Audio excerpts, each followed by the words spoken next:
All right, here we are at the conclusion.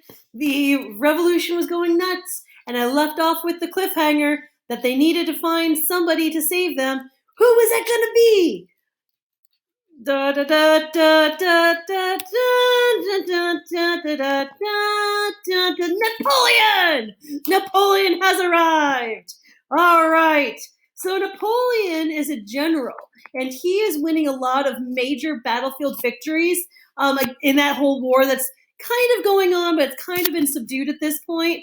In 1795, at the age of 26, he first gained major notoriety with the Directory when he put down rebellion against the Directory.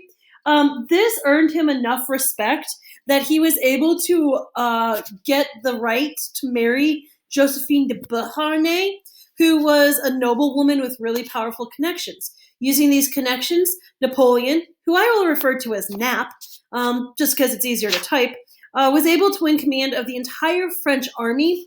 And using this command, he was able to force the Austrians to surrender the war and surrender a lot of land to France. He then continued his fight against, this time, Britain and in Egypt. And while the French Navy was defeated, the army won a lot of land battles, but they were kind of surrounded. Now, the problem here is they got themselves stranded because of his bad maneuvering, but he was able to turn his attention back to the political crisis at home and abandon his army and return to France on the French Mediterranean coast. And at this point, what he does is lead a coup d'etat against the Directory. A coup d'etat, which looks like coup d'etat, but it's coup d'etat, means cutting of the state. He basically overthrew the Directory. And so he is going to create a new constitution with himself as the head. Basically, it was a dictatorship, but he is going to call it a republic just because who wants to say that they're a dictator? His idea was actually to have himself and two other men as part of a committee named consuls, and he was the first consul. The reason he had the other two men there was that if things went badly, he could blame them and then hopefully escape unscathed. His first goal is to restructure the government even further. He did like some of the revolutionary changes, but he did want to have the right to make appointments as well. So he kind of was trying to balance the Directory with that last convention, that Republic of Virtue, and then have his own voice in the middle. So he's going to place education, for example, under the control of the national government. He's also going to create a whole bunch of new schools, including technical schools, so like schools that would train you for specific jobs in arts, universities, and what were called lycées, which would be like a high school today. Basically, it was one of the first public school systems open to all children with a variety of skill and age and specialties. Next, he tackled the financial crisis by creating the Bank of Finance, inspired a lot by Alexander Hamilton's Bank for the U.S. He required every citizen to pay taxes, arguing that everybody was benefiting from the tax money being spent, so everybody should spend taxes. These reforms helped decrease inflation. So by 1802, he was hugely popular, despite a couple of military setbacks and a coup d'etat and being a dictator. And so he's going to name himself consul for life, but he's going to put it up for an election. And within the convention, it was approved by a mandate of the plebiscite. I'm introducing you to a lot of vocabulary words. In other words, many people, mandate, and they were regular people, public vote, voted for him. So he was popular and well-liked. And yes, a lot of people like to say that he was short, but he was probably between 5'6" to 5'7", which was average height for the time. He just made sure that when paintings were painted, it was from a downward angle pointing up to make him look taller, because he did have a complex where he thought he was short, but he wasn't that short. All of this is basically well and good, but his biggest achievement was in terms of French law. His first thing was that he wanted all the laws of the country to be written out. No more of these laws that are based on tradition. He also wanted the laws to be based on the Enlightenment, especially the idea that you gain advancements in life through how hard you work, not just who you know. despite the fact that that wasn't what happened to him. He also said that the state, like the government, was more important than the individual. Women did lose some of the rights that they gained, though, so it's important to note that not everything he did was great. But regardless, collectively, all of his reforms became known as Napoleonic Code. And the Napoleonic Code was adopted by most of Europe throughout the mid to late 1800s. So, like, he's going to have a huge lasting influence across the continent. He also tried to make up with the church. If you remember, they passed that civil constitution of the clergy that said that the legislative assembly would get to pick the heads of the church instead of the pope, and the pope was mad. He's going to get rid of that with the Concordat of 1801, and this is basically going to say that Catholicism is the main religion of France, with the pope, again, being more active in France. And it also says that while France will have religious tolerance, they will recognize Catholicism. He did, however, say that he had the right to name all the bishops, and that in addition to the bishops swearing authority to the Pope, they also had to swear allegiance to Napoleon and the church and the government. In exchange for that, the state would pay the salaries to the Catholic Church instead of the church having to pay the salaries. So it was like a compromise, and the Pope was pretty happy with that, up until the fact that when Napoleon was crowning himself, he is going to take the crown out of the Pope's hands and place it on his own head, as if to say that he was supreme. He was pretty good at running a government for the most part, but he didn't just want to run the government of France. He was really interested in building a giant empire for France and being the head of the empire. So he's going to lead the army in a lot of battlefield victories against Austria and Italy. And he's also going to want to stop fighting with Britain until he can regroup and ultimately defeat them. That's his goal. And so he does negotiate the Treaty of Amiens in March of 1802 to kind of call a temporary truce. So by 1804, Napoleon names himself the Emperor of the French, and there's the little story I was telling you about how he took the crown out of the Pope's hands and placed it on his own head. A year later, he decides he's going to try to invade England, thereby ignoring the Treaty of Amiens, and he was going to use the English Channel to do it. However, the British were pretty prepared. I mean, Napoleon was very clear about his ultimate goal of ultimately controlling most of Europe. And so the British sent their commander, Lord Nelson, to defend the English Channel and England, and in so doing, they're going to defeat the French Navy during the Battle of Trafalgar. This is an influential battle because if the French had won, there probably wouldn't be in England. And that's just crazy to think about. But by losing, Napoleon had to come up with a new plan because he could not invade Britain. So in order to try to engage in another style of warfare, he's going to look towards economic warfare and defeat the British in that way instead. So he is going to create what's called the Continental System. The Continental System was meant to go against that Navigation Act that we talked about in the Absolute Monarchies that said like goods coming into Europe had to first come through England or come on English ships. Napoleon's basically going to rip that up. He said, no, if you want to trade with me, then instead you have to go through his ports and control and pay his taxes. And Great Britain said, no, you can't do that. I've already got this law. I beat you to this exact idea with the Navigation Act. Napoleon's like, I don't care. That's 200-year-old law there. We're going to ignore that and do what I say. That's a very blurry map that tells you nothing. So ultimately, now Britain and France are really like starting to argue back and forth. And at this point, we're kind of caught in the middle. Just keep that in mind.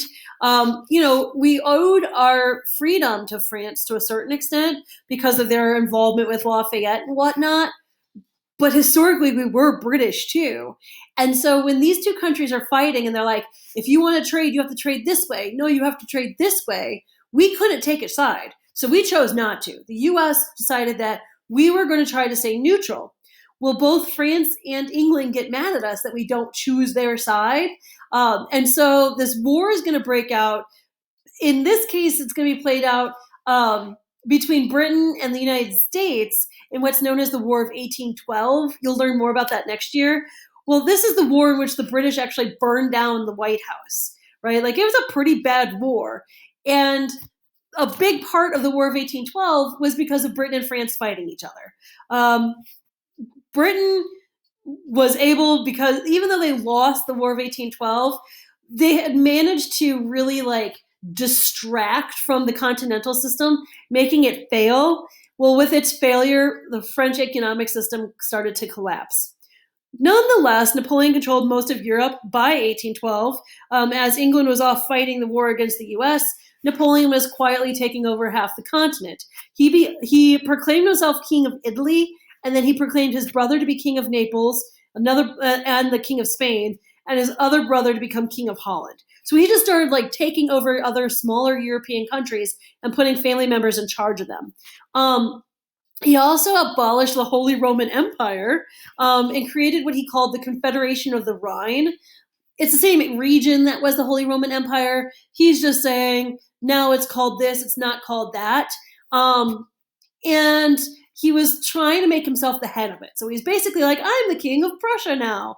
Well, no, they weren't happy with that. So the German citizens within the Confederation of the Rhine will try to fight back, but they were no match to the mighty army of France that was able to conquer them within 1 week. In all of these regions, Napoleon is going to tax the people that he conquered, and this is going to raise a lot more money for him and his efforts. But remember, it's a lot more expensive to maintain a massive army too. So it's like he's getting a lot more money, but he was also spending a lot more money. This is going to increase within these regions that he was controlling this idea of nationalism, which is like where you want to be your own country and you think you're the best. And so people within, say, Prussia are going to fight back and be like, you're not German, you're a foreigner, and you're taxing us, and you're killing us. Like, we don't like you. Get out of here, Napoleon. That was the Confederation of the Rhine, right? He was trying to take over all these areas. This is Austria, stuff like that. Revolting. See, that was funny. So within these countries, they were all going to start fighting back against him. And the first one that was really successful was in Spain. And Spain was going to fight against him and his brother through the use of guerrilla warfare, which is like hit and run. So instead of like mass charges on the battlefields, they would be sneaky and they would attack key French strategic holds, and then they would run away and retreat, forcing the French to spend time and resources trying to hunt them down. At this point, Spain is also going to turn to Britain and say, hey, look, can you help us? So Britain is going to send the Duke of Wellington, Arthur Wellesley, to help out the Spanish, and that combination is going to be enough to get him to retreat a little bit. And then Russia is going to decide that they're going to jump into this mess because why not? It's Russia. And Napoleon is really, really mad at this, right? Now, Russia had been trying to follow the continental system. And so the first thing that they tried to do was go against the continental system. All right, we'll go back to the Navigation Act. Russia kind of saw the writing on the wall. They knew that with Britain and Spain fighting and all these little revolts and everything else going on, Napoleon was crumbling. And so they wanted to make sure they were on the winning side. And at this point, it didn't look like the winning side was France. Napoleon gets mad. And so he gets an army of 600,000 people together and tries to march towards Moscow in May of 1812. So he's going to invade Russia and force them to follow along with his wishes. The Russians kept right on fighting, and they're going to engage in a war tactic called scorched earth policy. And this is basically you burn the land in front of you and then you retreat. And so the invading army, like in this case, to get to Russia, as the French are marching through Russia, they're getting to these walls of fire. Russia's huge. So Russia's like, okay, I can burn these couple hundred miles because I've got thousands and thousands more behind me. But you have to figure a way to get around Russia, get around this wall of fire. And so it's going to force like the French army to entrench themselves. Like they're going to have to sit there and wait for the fires to go out.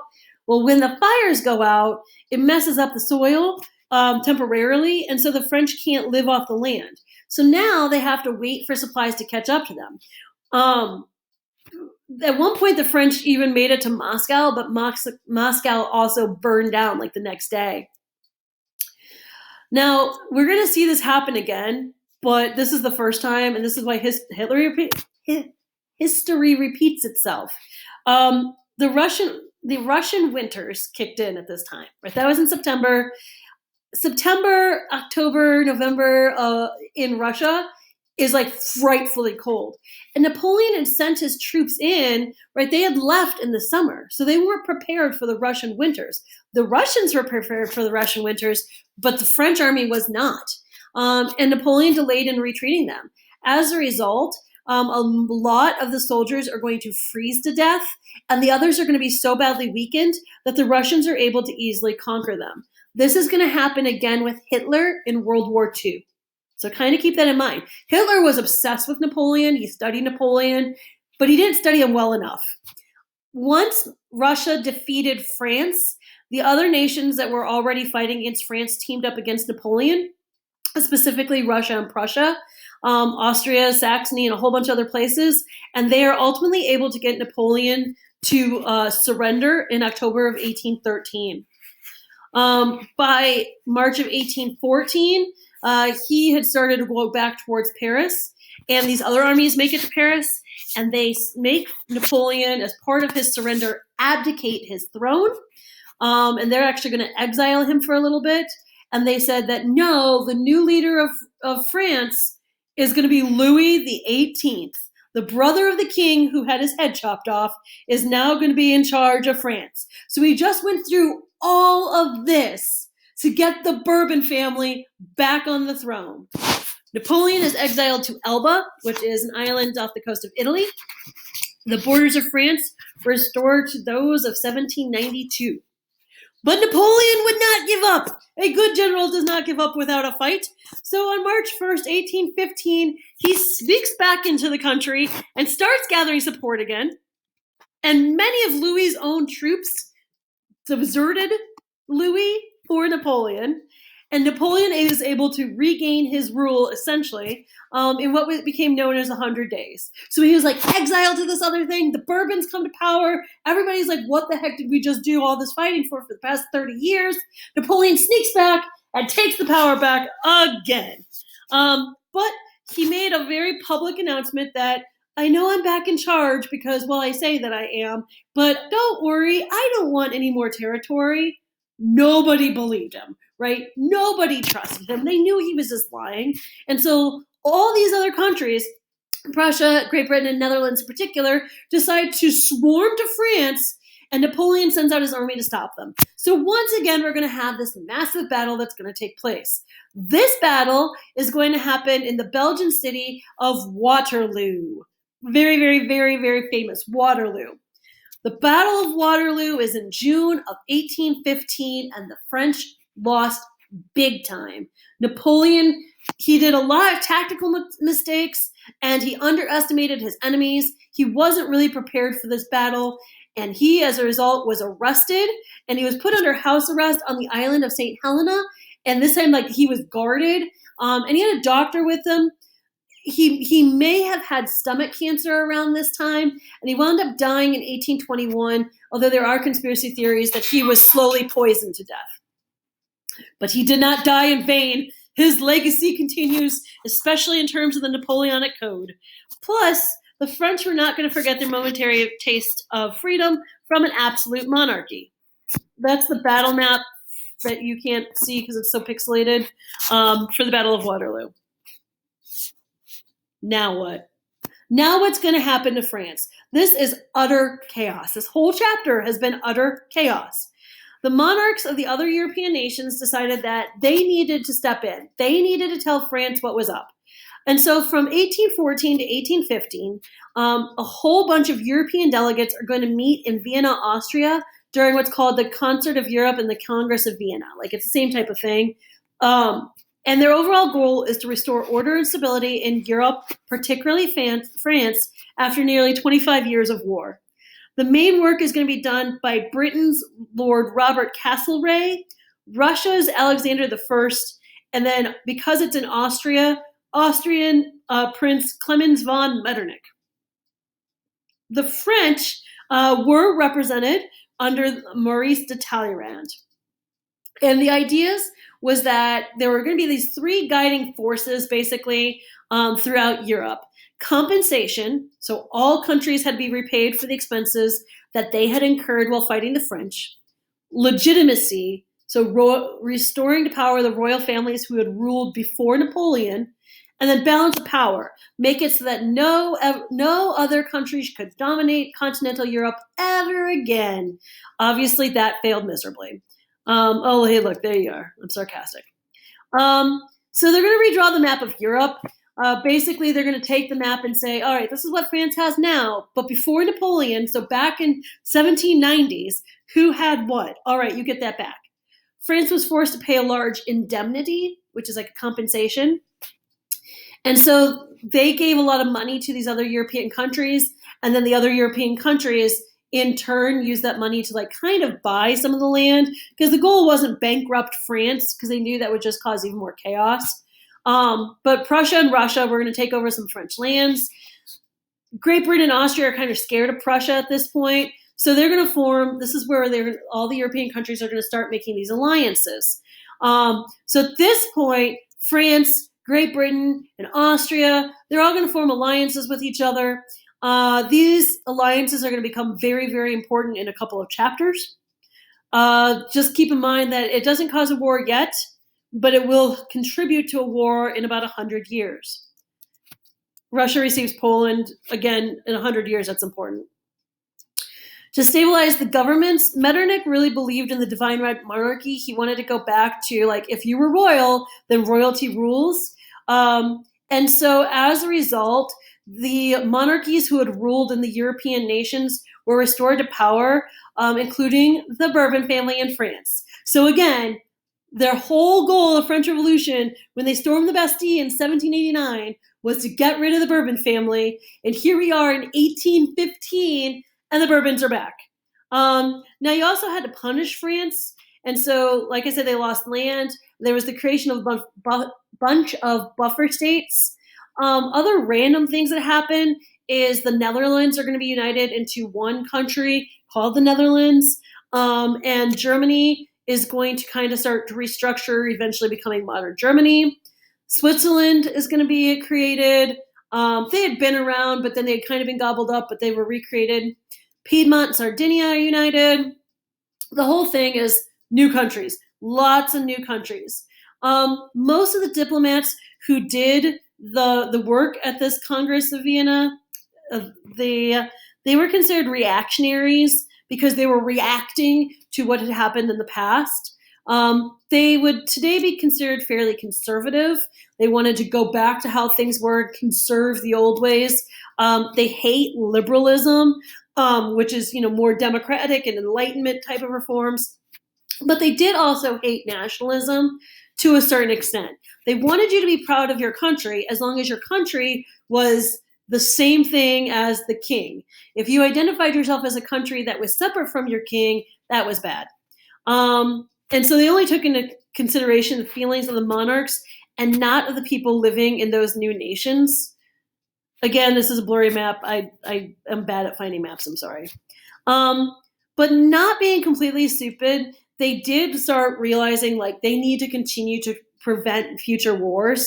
And so the Quadruple Alliance is going to form where Britain, Austria, Prussia, and Russia are going to be able to sit down and discuss their issues. They invite France to join them a couple of years later. And they periodically met at Aix-la-Chapelle to discuss the security of Europe. I mean, it's kind of like an early United Nations type of thing going on, or like an early European Union pre-Brexit, right? The European countries are sitting down and they're trying to talk through their issues to avoid future war. They wanted to preserve territorial boundaries, make sure Napoleon and then eventually his family couldn't rule France, and prevent any other revolutionary movements. Alexander I is going to create the Holy Alliance.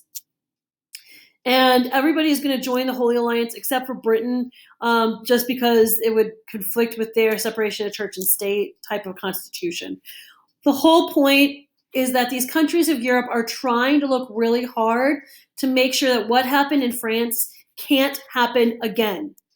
But despite their efforts, we know that by 1914, all these guys are going to be in a super bloody giant global war.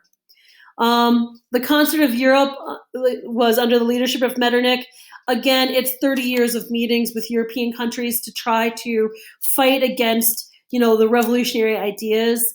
It met with some resistance, particularly in Germany, when some college students started to fight against censorship, which were called the Carlsbad Decrees. Some people in Germany wanted there to be freedom of speech, and some people didn't, because freedom of speech was seen as a threat, and it was seen as like liberalism. But liberalism did spread, and you can see that when, for example, in Spain, they vote to limit their monarchy, and Greece and Turkey, they're going to fight for independence, and then they're going to vote, and so the idea of like a stable Europe, they tried, and their hearts were in the right place, but I mean, it's even debatable if we have a stable Europe to this day. Regardless, the idea of nationalism and fighting for your rights, and being willing to overthrow a government that you see as unjust, those ideas are the core ideas of the French Revolution. And they would not die in Europe. Those ideas live on forever. Maybe. The